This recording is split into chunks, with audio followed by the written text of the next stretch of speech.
12월 9일 월요일 새벽예배 본문의 말씀은 요한복음 9장 35절에서 마지막 절 41절까지 말씀이 되겠습니다. 요한복음 9장 35절로 마지막 절까지 말씀을 통해서 월요일에 주시는 하나님의 은혜를 함께 나누도록 하겠습니다. 실로암 연못가에서 소경을 고치신 예수님에 대하여 바리새인들, 유대인들은 여러 가지로 의구심을 품었고 또 여러 가지로 비난을 했고 정죄를 했습니다. 그 소경을 불러다가 여러 가지를 따져 묻고 부모에게도 따져 묻고 어떻게 된 거냐 뭐 이렇게 갑론을박이 있었어요. 결국에는 그 소경을 추궁하고 대화한 끝에 출교를 명령합니다. 내보냈어요. 그 공동체에서 쫓아냈어요. 한마디로.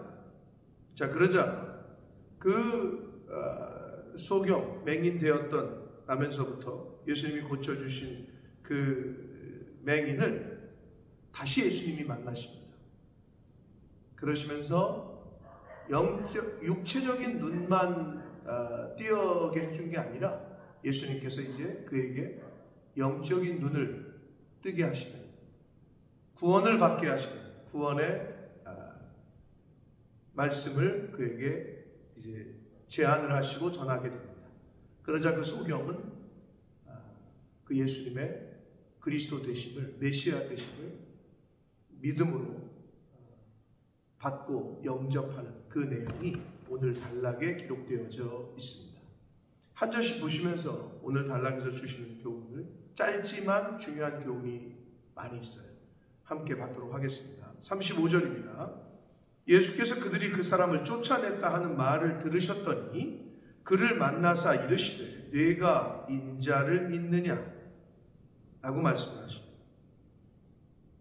네가 인자를 믿느냐? 여러분, 하나님께서는 예수 그리스도를 이 땅에 보내셔서 그 예수가 그리스도이시고 나를 대신해서 십자가에서 죽으신 그 십자가의 그 구원의 프로젝트, 그 십자가의 도를 네가 아냐? 네가 인자를 아느냐라고 묻지 않으셔요.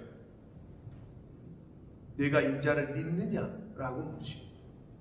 성경은 곳곳에서 알아야 된다라는 표현도 있지만 구원을 얻는 그 길은 믿음이라고 말씀을 하고 있고, 내가 그것을 믿느냐, 영접하는 자, 곧 그 이름을 믿는 자들에게는 하나님의 자녀가 되는 권세를 주셨다. 그래서 여러분, 이게 하나님의 은혜이고 이게 하나님의 구원의 방법이었어요. 아마 속속들이 너희들이 다 알아야 된다 이랬으면은 구원받을 사람이 아마 몇 없었을 거예요. 그러나 우리 하나님은 믿어라, 믿으면 구원시켜주겠다 라고 하셨던 거예요. 여기서도 예수님이 내가 인자를 믿느냐? 그러자 이 소경이 대답하여 이르되 주여 그가 누구시니까 내가 믿고자 합니다. 누구신지는 잘 모르겠으나 내가 믿고자 합니다. 즉 영접할 준비가 됐다는 거예요. 환영할 준비가 됐음을 보여주고 있습니다. 자, 그러자 예수님께서 이르시되 37절 내가 그를 보았거니와 지금 너와 말하는 자가 바로 인자다, 그이다 라고 알려주십니다. 자, 여러분, 여기서 이 소경이 그가 누구십니까? 내가 믿고자 합니다. 이 말 속에는 잘 모르지만 지금까지 듣도 보지도 못했고 볼 수는 없었겠죠. 소경이었으니까. 누구한테 전함을 받은 적도 없고. 근데 예수님의 그 한마디, 네가 인자를 믿느냐? 라고 할 때 이 소경은 그 예수님의 그 물음과 그 제안에 받아들일, 내가 믿겠습니다, 내가 영접하겠습니다, 내가 믿고자 하겠습니다 라는 자세가 준비되어 있었고, 예수님께서는 그에게 자신의 정체를 밝히시면서 내가 바로 그 사람이다 라고 말씀을 하고 있습니다. 근데 여기서 예수님께서 그냥 너 인자를 믿을래? 너 구세주를, 그러니까 메시아를 믿을래? 라고 할 때에 이 믿느냐라는 말은요, 단순한 의미의 그런 믿느냐라는 의미가 아니고, 원어적 의미로 이 피스티오 2인칭 단수 현재 시제이거든요, 문법적으로는. 근데 이게 왜 중요하냐면, 네가 인자를 이래도 믿겠느냐 또는 직역을 하면 계속해서 믿겠느냐 이 말이에요. 왜 이 말씀으로 묻고 있냐면, 소경에게 이렇게 물으신 이유는 바리새인들에게 지금 어떻게 됐어요? 쫓겨났잖아요. 응? 아니, 소경은 잘못한 거 없어요. 예수님이 눈뜨게 해줘가지고 그 예수님에 대해서 이야기한 것밖에 없단 말이에요. 그 위에 우리가 지난 토요일 날 함께 나눈 것처럼. 근데 쫓겨났어요. 부당한 대우를 받았고 공동체에서 쫓겨났어요. 이거는 굉장히 그 당시에 큰 일이었다고. 그러자 예수님께서 묻고 계신, 네가 이래도 믿을래? 계속해서 믿을 수 있겠느냐라는 말은, 바리새인들에 의해서 쫓겨남을 당하고 불이익을 당했는데도 그럼에도 불구하고 계속해서 믿을래? 그래도 믿을 거냐? 앞으로 계속? 이렇게 물으신 거였어요. 그런데 그 물음에 이 소경은 제가 그래도 믿겠습니다. 제가 잘 모르지만 내가 믿고자 합니다 라고 반응을 보였던 거예요. 그래서 예수님이 자신의 정체를 알려주셨고 가르쳐 주셨어요. 이르되 38절 소경이 말하되 주여 내가 믿나이다 하고 절했다. 절하는지라. 이거는 경배와 예배함을 의미합니다. 절을 했다는 것. 경배하고 예배하고 영광을 돌리는 자세를 말합니다. 자, 그러자 예수님께서 39절 예수께서 이르시되 내가 심판하러 이 세상에 왔으니 보지 못하는 자들은 보게 하고 보는 자들은 맹인이 되게 하려 한다 라고 말씀합니다.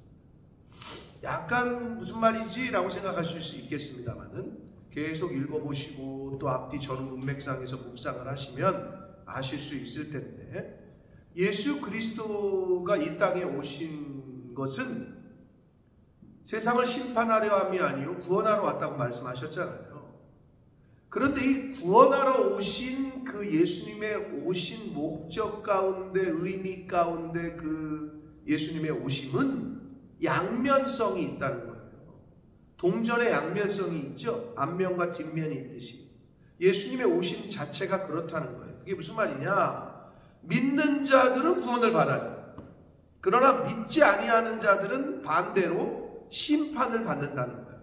그런 의미에서 예수님은 지금 심판하러 왔다는 표현을 쓰신 거고, 보지 못하는 자들은 보게 하고 보는 자들은 맹인이 되게 한다. 자, 여기서 이 9장에 나오는 맹인 스토리에서 보지 못하는 자는 누구였어요? 이 맹인이죠. 보는 자들은 누구였어요? 바리새인들이었어요. 그런데 맹인은 눈이 떠졌어요. 육체적인 눈도 떠지고 예수 그리스도도 믿게 되는 영적인 눈이 떠졌어요. 보게 됐죠. 근데 보는 자들은 보지 못하게 됐어요. 예수 그리스도를 영접하진 않아요. 육체적인 눈은 떠져 있으나 영적인 눈이 감겨져 있어요. 예수님을 거부해요. 그 의미를 예수님께서는 이렇게 비유적으로 말씀을 하신 것입니다. 계시록 3장 17절에 이런 말씀이 있습니다. 내가 말하기를 나는 부자라 부요하며 부족한 것이 없다 하나 내 곤고한 것과 가련한 것과 가난한 것과 눈먼 것과 벌거벗은 것을 알지 못한다 라는 말씀이 있습니다. 오늘날 많은 물질 만능주의를 살고 있는 저희들, 돈이 많아, 풍부해.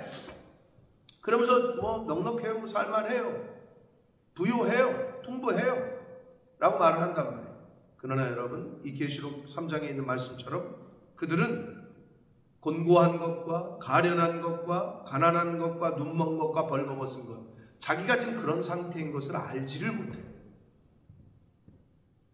얼마나 불쌍한 자입니까? 알 수가 없어.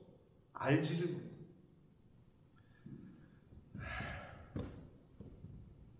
이 예수님의 말씀을 들은 바리새인 중에 몇 사람이 이런 말을 합니다. 40절. 바리새인 중에 예수와 함께 있던 자들이 이 말씀을 듣고 이르되 우리도 맹인인가? 우리를 보고 하는 말이야. 근데 여기서 우리도 맹인인가, 이거는 원어적 의미로 보면 뉘앙스는 우리는 맹인 아닌데? 라고 말하는 거예요. 그럴 리가 없다 라는 의미가 담겨져 있어요. 그러니까 이 바리새인들은 너무 교만해가지고 들으려고 하는 이 주님의 말씀을 한번 들어보고 자세히 좀 묵상해보고 곱씹어보고 되새김질해보고 그러려는 자세가 없어요. 믿어보려고 하는 자세가 없어요. 들으려고 하는 자세가 없어요. 그러니까 안 되는 거예요. 그러니까 멸망을 당하는 거예요. 이 말씀을 들은 예수께서 이르시되 41절 너희가 맹인이 차라리 맹인이 되었더라면 죄가 없으려니와. 네, 육체적인 눈이 보이지 않으니까 무슨 죄를 질 수 있겠어요. 또 예수님을 보지를 못하니까 뭐 나는 못 봤으니까 핑계라도 될 수 있잖아요. 그러나 본다고 하니 너희 죄가 그대로 있다. 보고도 믿지 않으니 너희들은 더 나쁘다 이 말이에요. 알면서도 고의로 거부했든 알지 못하여 거부했든 결국 영적인 교만으로 인해서 예수 그리스도를 적대시했다는 거예요. 봐, 너는. 그리고 성경도 알아. 그런데도 불구하고 예수님을 거부하고 들으려고 하지 않았고 믿으려고 하지 않았습니다. 그래서 예수님께서는 그들을 향하여 너희들이 지금 장님이 아닌데 너희들의 죄가 그대로 있다 라고 말씀을 하고 있습니다. 사랑하는 성도 여러분, 미국의 시애틀에 정신병과 우울증 환자가 미국 내에서 가장 많다고 해요. 왜 그런가 이렇게 발표한 걸 보니까, 그 결과를 보니까 이유는 햇빛을 자주 못 본대요. 거기가 날씨가 햇빛이 비추는 날보다 비가 오고 어두운 날이 많기 때문이래요. 그러니까 뭐 영국하고 비슷하다고 할 수 있겠죠. 우울한 거야 사람들은. 햇볕을 보지 못하고 늘 이렇게 구름이하고 이렇게 칙칙하고 어둡고 구름이 많이 껴있고. 근데 사실은 그럼에도 불구하고 그 가운데에서 하나님이 주신 은혜로 말미암아 기쁨으로 살면 되는데, 일반적으로는 그렇기 때문에 우울증이나 정신병 환자가 많다라는 그 학계의 보고가 통계가 있어요. 그러니 하물며 세상의 빛으로 오신 예수 그리스도를 알지 못하니, 즉 영적인 암흑과 영적인 어둠 속에 사니 얼마나 힘들겠어요. 눈으로 햇빛을 보지 못하고 그러면 우울해진다는데, 우울증 걸린 사람이 많다는데, 세상의 빛으로 생명의 빛으로 오신 예수 그리스도 하나님의 말씀을 보지 못하고 듣지 못하니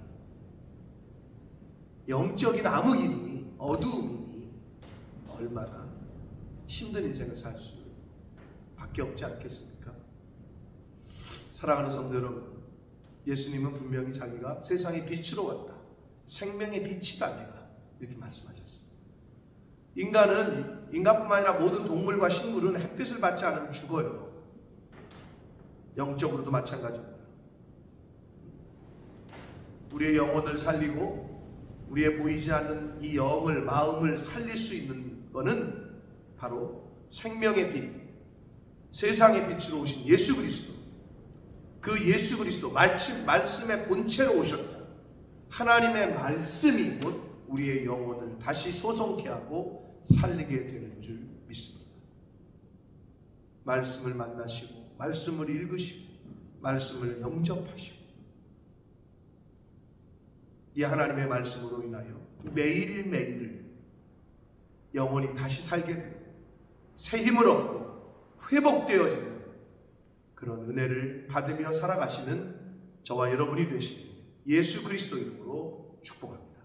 기도하겠습니다. 살아계신 하나님 아버지, 감사와 찬송과 영광을 올려드립니다. 오늘도 새 날을 주시고 새 생명을 주시고 하나님께서 은혜 주셔서 하나님의 말씀을 전하고 들음으로 하루를 시작하게 하시니 아버지가 감사합니다. 아버지 하나님, 오늘 주신 말씀을 가슴에 새기되 육신의 장님이었으나 영적인 눈이 떠져서 예수 그리스도를 영접함으로 구원을 받았던 맹인과 육신의 눈도 떠져 있었고 말씀도 율법도 받았던 바리새인들, 그러나 그들의 죄는 그대로 있다 라고 말씀하신 예수님의 말씀을 기억하며 아버지, 우리가 영적인 장님, 영적인 소경이 되지 아니하도록 하나님의 말씀을 늘 가까이 하고 늘 읽고 듣고 순종하게 하셔서 영적인 암흑 가운데 어둠 가운데 거하는 자가 아니라 세상의 빛으로 오신 생명의 빛 되신 예수 그리스도, 말씀의 본체이신 예수 그리스도, 이 하나님의 말씀을 잘 읽고 듣고 묵상함으로 배움으로 영적인 소경이 아니라 매일매일 하나님의 말씀으로 인하여 우리 영혼이 다시 살고 회복되어지는 은혜를 경험하며 사는 이 땅에서의 한날 한날이 되어지도록 주님 은혜 내려 주옵소서. 예수 그리스도 이름으로 축복하며 기도 올려